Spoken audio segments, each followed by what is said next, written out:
Kung dati, a day in my life as a nanay, content creator, and an affiliate nga ang ipinakita ko sa inyo, hindi naman mga bishi, ikikwento ko sa inyo ang aking mga kaganapan kapag ako ay nasa payapang bundok ng Kinumay.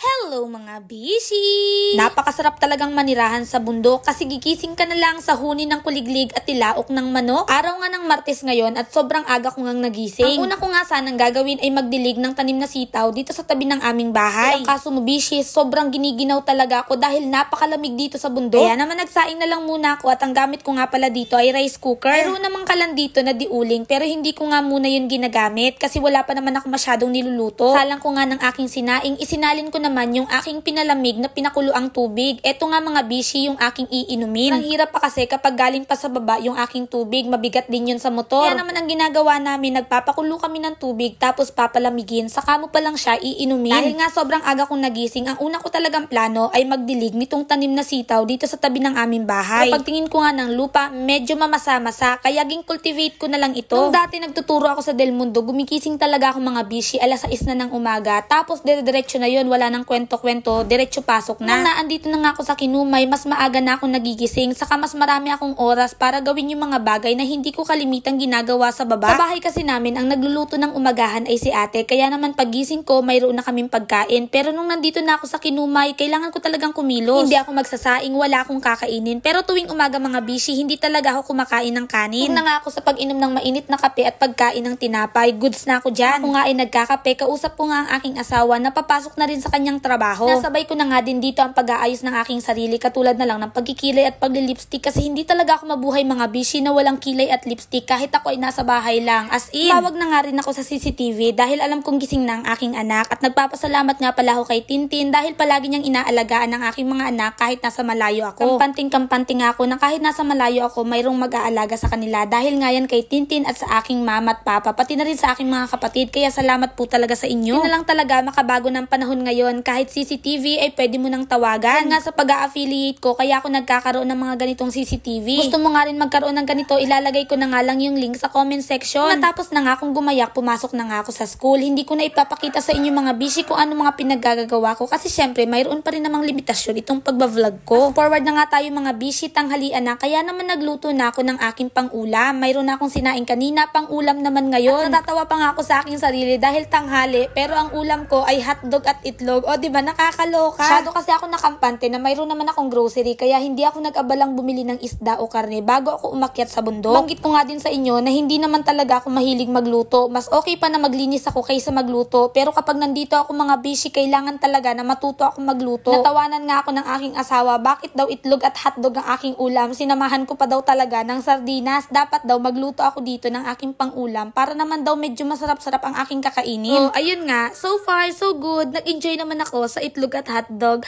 Hapon na nga at uwian na kami, kaya naman uminom ako ng sobrang init na kape. Napaso pa nga ang dila ko dahil bagong kulo yung aking tubig. Nga hindi nyo tinatanong, sasabihin ko sa inyo mga bishi na sobrang hilig ko talagang uminom ng kape. Kaya kong uminom ng kape ng 5 beses sa isang araw, as in. Pero ngayon, 2 lang muna, umaga at hapon. Ganun.